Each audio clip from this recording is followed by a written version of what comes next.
Saya mendapati di tahun-tahun ini lebih banyak lagi orang-orang yang diuji dengan hal yang seperti tadi. Pejuang dua garis biru, ya. Artinya pejuang untuk bisa hamil itu banyak sekali. Dan ada banyak penyikapan terhadap orang-orang yang punya permasalahan seperti itu. Contoh misalnya ya, ada teman saya, dia belum punya keturunan selama beberapa waktu dan kemudian dia tetap ya ujian pastilah ya. Ada ujian pasti, cuma dia berusaha untuk mengatasi ujian-ujian itu. Nah kalau pertanyaannya ada pada apakah pernikahan itu memang diniatkan untuk anak? Salah satunya iya. Karena saya sudah sampaikan bahwa minimal ada 4 tujuan dalam pernikahan. Yang pertama adalah mencari visi dan misi yang sudah saya jelasin tadi. Yang kedua adalah dia mencari sakinah. Yang kemudian yang keempat mencari adalah mawaddah. Yang ketiga mencari mawaddah. Yang keempat mencari rahmah. Nah salah satu bagian daripada rahmah itu adalah punya keturunan. Nah maka keturunan itu menjadi salah satu tujuan daripada pernikahan. Makanya ulama-ulama memperbolehkan adanya perceraian kalau andaikan itu tidak punya anak. Memperbolehkan tapi bukan mewajibkan. Jelas sampai di sini tapi bukan mewajibkan. Ada beberapa teman-teman saya juga yang ketika dia sudah nggak punya anak, istrinya bilang kalau memang sudah ke dokter, lantas sudah dilihat problematikanya misalnya ada pada istrinya dengan problematika fisiologis atau problematika yang bersifat psikologis gitu misalnya ya. Apapun problemnya. Maka kemudian istrinya ada yang teman saya juga minta suaminya untuk nikah lagi. Ada yang minta suaminya untuk nikah lagi. Kamu silakan nikah lagi karena kalau kamu memang mencari keturunan kamu boleh nikah lagi. Dan teman-teman saya yang disuruh nikah lagi tuh nggak mau nikah lagi. Padahal sudah disuruh.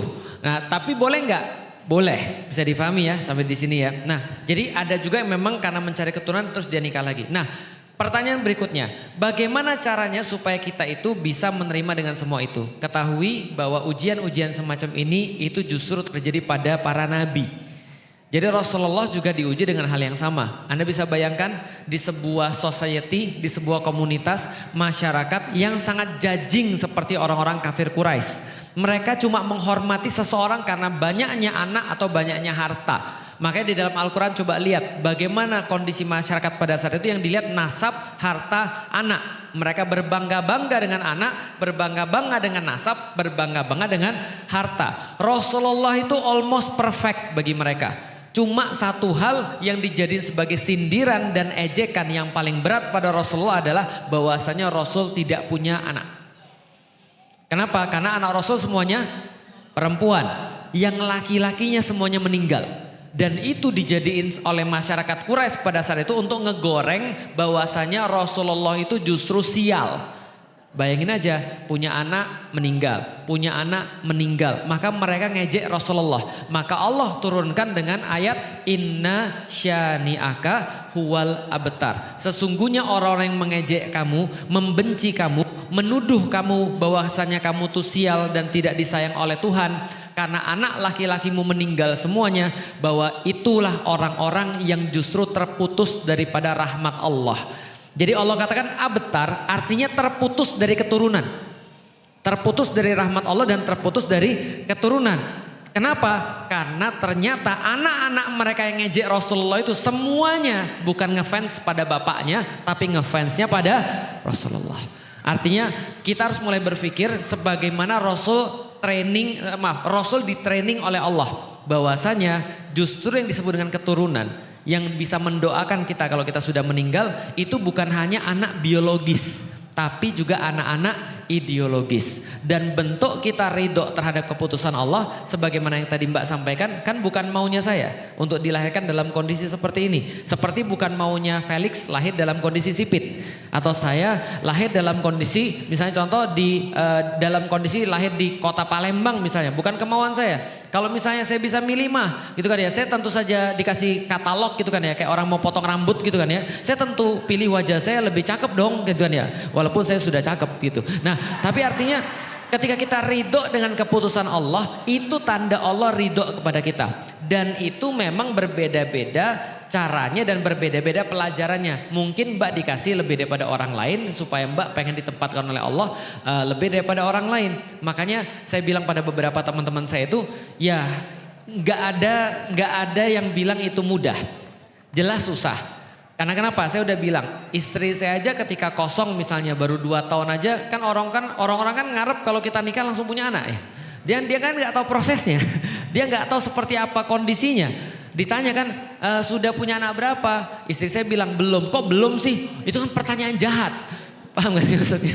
Kok belum sih? Lah emang kita nggak mau, gitu kan ya. Artinya, nah makanya ketika pulang istri saya nangis kayak gitu-gitu. Nah, itulah tugas suaminya untuk ngasih tahu itu semua keputusan Allah. Allah milih orang-orang. Mungkin Allah milih kita untuk lebih konsentrasi pada hal yang lain. Tapi kenapa itu ada orang berzina terus punya anak dibuang lagi? Lah kita udah taat sama Allah, kita minta sama Allah, Allah nggak kasih. Itulah menurut para ulama. Coba ingat baik-baik. Bagi beberapa orang yang disayang oleh Allah, menemukan cinta kepada Allah dalam kondisi penantian itu adalah sesuatu yang istimewa. Jadi bersabar, ditolong oleh Allah itu adalah sesuatu yang istimewa. Menikmati keadaan sampai menikmati keadaan menunggu sampai ditolong oleh Allah. Itu adalah sesuatu yang sangat luar biasa. Beberapa dapat, beberapa nggak dapat. Teman saya setelah 9 tahun nunggu akhirnya hamil. Teman saya ada yang 15 tahun nikah terus hamil. Ada, tapi balik lagi, itu semua adalah ujian. Yang punya anak dapat ujian, yang belum punya anak juga dapat ujian. Memang ada satu ujian yang lebih berat daripada yang lain. Ya, tapi yang pasti yang lebih berat ujiannya pasti akan dapat hadiah lebih besar juga. Nah, jadi tinggal suaminya ikut kajian, mbaknya ikut kajian, lalu kemudian semuanya ngerti bahwa Allah memuliakan hambanya dengan cara yang berbeda-beda dan seterusnya. Dia tahu bahwasanya tanda Allah ridho kepada dia itu adalah ridhonya dia terhadap kodoknya Allah atau keputusan Allah. Contoh, Allah udah pasti ridho Felix yang ngisi kajian pada hari ini. Udah pasti ridho. Gak ada yang tahu. Gak ada yang tahu. Saya gak tahu Allah ridho atau enggak. Saya bahkan gak ngerti ini balasannya seperti apa. Kalaupun ada balasannya. Atau bahkan Allah gak ridho. Saya gak ngerti.